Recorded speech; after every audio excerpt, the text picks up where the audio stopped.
Et salut tout le monde, on se retrouve aujourd'hui pour une nouvelle vidéo.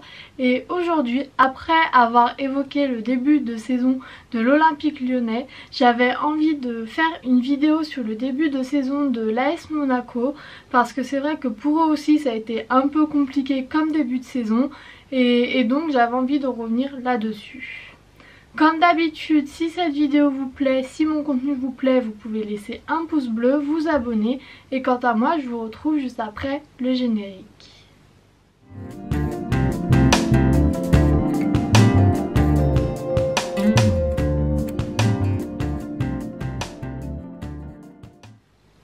Comme d'habitude, pour commencer cette vidéo, je vais faire le sommaire et cette vidéo sera construite en 3 parties. Dans un premier temps, je reviendrai sur le début de saison de Ligue 1 de Monaco. Ensuite, je reviendrai sur le début de saison européen de Monaco. Donc on parlera de la Ligue des Champions et de l'Europa League. Et dans une dernière partie, je reviendrai très vite sur le mercato de Monaco parce qu'on est en pleine période de mercato et donc j'étais obligée d'en parler. Donc on va commencer tout de suite par évoquer la Ligue 1. Et le moins qu'on puisse dire, c'est que Monaco fait un très mauvais début de saison en Ligue 1 puisque sur 3 matchs, ils sont à un match nul et 2 défaites. Donc le match nul c'est 1-1 face à Nantes. Et les 2 défaites c'est face à Lens et Lorient, respectivement 2-0 et 1-0. Et le moins qu'on puisse dire c'est que ces résultats ne traduisent pas la domination de Monaco dans le jeu. Parce que si on regarde les statistiques dans la majorité des matchs, Monaco domine. Monaco a le plus de tirs cadrés des deux équipes, mais il n'arrive pas à concrétiser ses occasions, à concrétiser cette domination. Et je pense que c'est là le vrai problème de Monaco en ce début de saison, c'est qu'il domine dans tous les domaines presque du match, mais ils n'arrivent pas à concrétiser leurs occasions. Face à Lorient, ils ont cumulé 12 tirs dont 3 cadrés pour 0 but et c'est des chiffres vraiment importants. Face à Nantes, c'était 15 tirs pour 3 cadrés et 1 but. Donc on voit bien que les occasions que Monaco a, Monaco n'arrive pas à les concrétiser, n'arrive pas à marquer. Et je pense que c'est de là que viennent tous les problèmes. Parce que un peu plus de réalisme devant le but et le problème est réglé. Monaco est dans les premiers du classement et je ne ferai pas cette vidéo là, en tout cas pas ce sujet là. Donc voilà. Après, pour expliquer ce manque de réalisme devant le but, je sais pas trop comment l'expliquer parce que autant pour Lyon j'avais dit que pour moi il y avait un problème au niveau des joueurs, au niveau du mental des joueurs, autant à Monaco j'ai pas l'impression d'avoir cela, d'avoir ce problème avec les joueurs. Les joueurs ont l'air hyper concentrés pour cette saison, hyper concentrés pour leur équipe. Le coach aussi, c'est un coach qui a fait une très belle saison la saison dernière, donc c'est un peu incompréhensible ce qui se passe à Monaco en ce début de saison.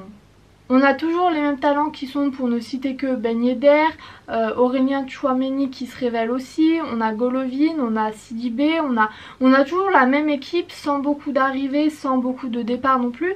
Donc c'est vrai que c'est très étrange d'expliquer cela à Monaco.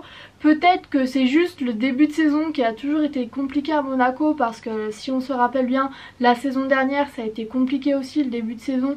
Monaco a mis longtemps à se remettre dans les rails avant de faire une superbe fin de saison. Donc peut-être que c'est juste Monaco qui a un des problèmes avec la reprise, à se remettre dans le rythme.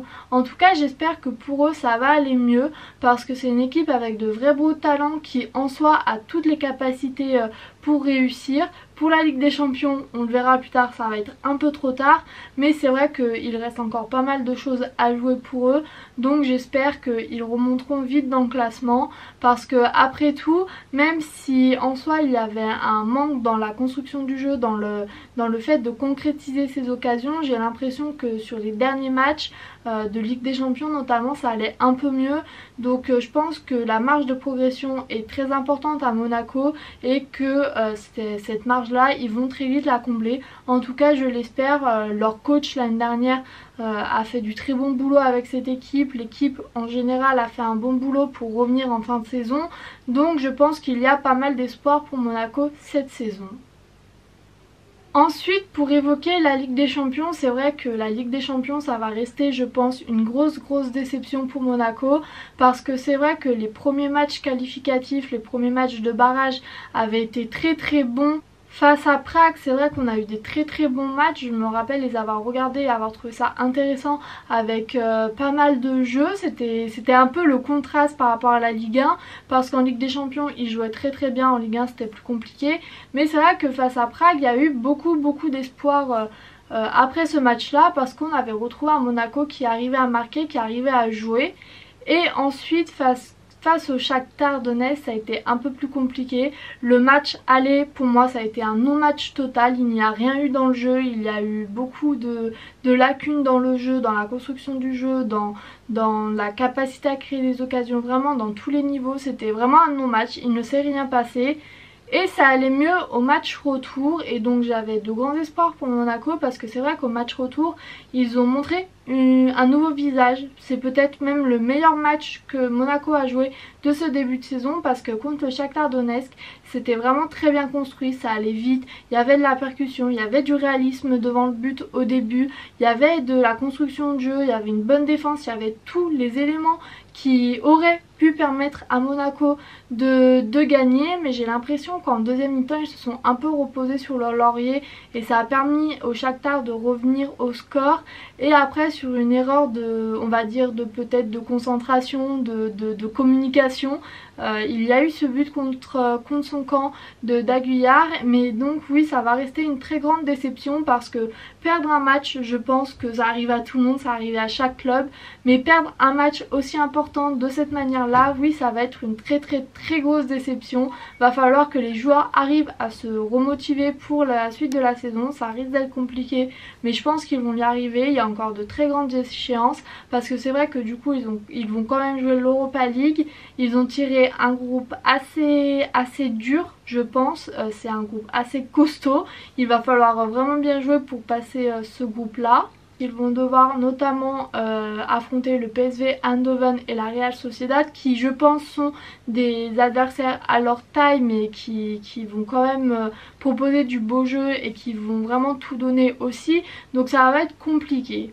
Pour revenir sur la Ligue des Champions, c'est vrai que encore une fois c'est le manque de réalisme qui a coûté ce match là, mais à noter qu'il y avait quand même pas mal de très bons joueurs qui ont fait un très bon match. Je pense notamment à Djibril Sidibé qui a vraiment très bien défendu, je pense à Aurélien Tchouaméni, j'en ai déjà parlé plus tôt, qui a fait un très bon match aussi, et qui ses performances qui d'ailleurs l'ont valu d'être appelé en équipe de France A pour la première fois. Je peux penser à Ben Yedder aussi, qui face au Shakhtar Donetsk a marqué les 2 buts.